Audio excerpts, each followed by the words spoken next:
ప్రజలు అత్యధిక మెజార్టీతో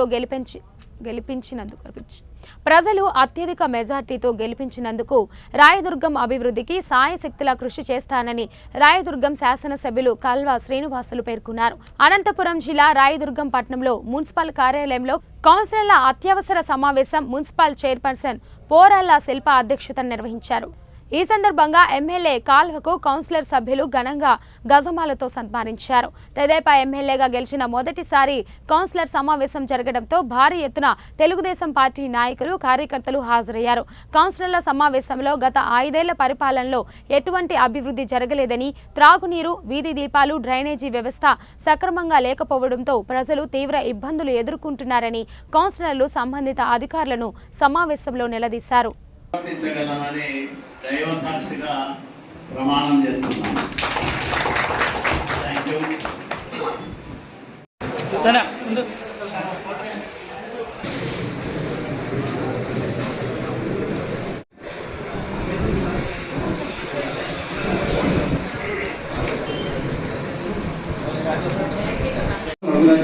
మున్సిపల్ ఇంజనీర్ వారు అంచనాలు తయారు చేసి ఉన్నారు.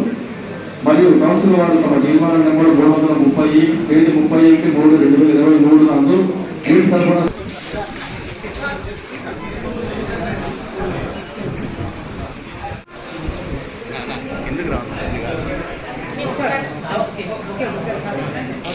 వాళ్ళందరూ కూడా ప్రజాప్రతినిధులు కాబట్టి వాళ్లకు గౌరవ మర్యాదలు తగ్గకోకుండా చూస్తానని చెప్పా.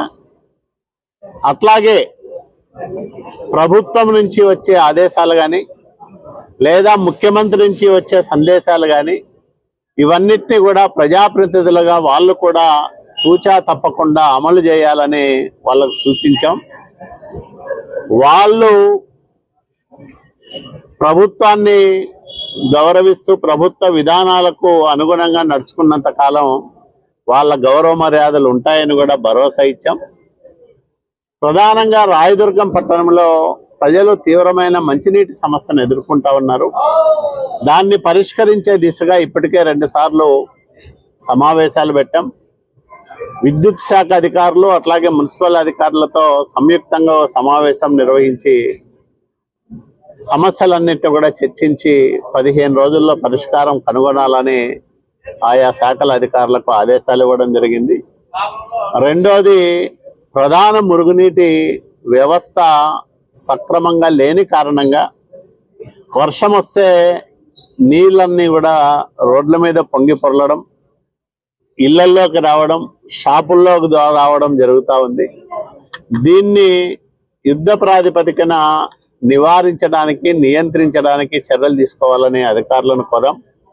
ఎందుకంటే వర్షాకాలం కాబట్టి ఈ వర్షాకాలంలో ఎవరు ఇబ్బంది పడకుండా చూడమని కోరాం. మంచినీళ్లు, మురుగునీటి కాలువ వ్యవస్థలతో పాటు వీధి దీపాల సమస్య కూడా చాలా తీవ్రంగా ఉంది. వాటన్నిటిని పరిష్కరించమని సూచించాం. ప్రభుత్వం నుంచి మున్సిపాలిటీకి ప్రత్యేకంగా నిధులు తీసుకొస్తే తప్ప మున్సిపాలిటీ బతికి బట్టగట్టే పరిస్థితి కల్పించడం లేదు. చిన్న చిన్న పనులకు కూడా మున్సిపాలిటీ దగ్గర డబ్బులు లేవు. కాబట్టి రాయదుర్గం మున్సిపాలిటీ ఆర్థిక పరిస్థితిని దృష్టిలో పెట్టుకొని సాధ్యమైనంత వరకు ప్రభుత్వం నుంచి నేను నిధులు తీసుకొచ్చి వివిధ అభివృద్ధి కార్యక్రమాలు చేసేదానికి ప్రయత్నం చేస్తాం. అమృత్ 2లో కొన్ని ప్రతిపాదనలు ఉన్నాయి. కనేకల్లు రాయదుర్గం మధ్యలో ఉండే ప్రధానమైన పైప్ లైన్ను మార్చాలనే ఒక ప్రతిపాదన ఉంది. ఎక్కడైతే ఇబ్బందులు ఉన్నాయో అక్కడైనా కనీసం యుద్ధ ప్రాతిపదికన మార్చాల్సిన అవసరం ఉంది. దాంతోపాటు పట్టణంలో కనీసం 3 నీళ్ల ట్యాంకులు నిర్మించాల్సిన అవసరం ఉంది. అట్లాగే విస్తరించిన ప్రాంతాలకు పైప్ లైను ఏర్పాటు కూడా జరగాల్సిన అవసరం ఉంది. ఇవన్నీ దశల వారీగా అమలు చేసి రాయదుర్గం పట్టణ ప్రజల అవసరాలు తీర్చడంతో పాటు రాయదుర్గం ఏ అభివృద్ధి చెందిన పట్టణానికి, నగరానికి తీసుకోదనే విధంగా వచ్చే 5 సంవత్సరాల కాలంలో రాయదుర్గాన్ని అన్ని విభాగాల్లోనూ అభివృద్ధి చేసి చూపిస్తామని కూడా నేను మనవి చేస్తా ఉన్నాను.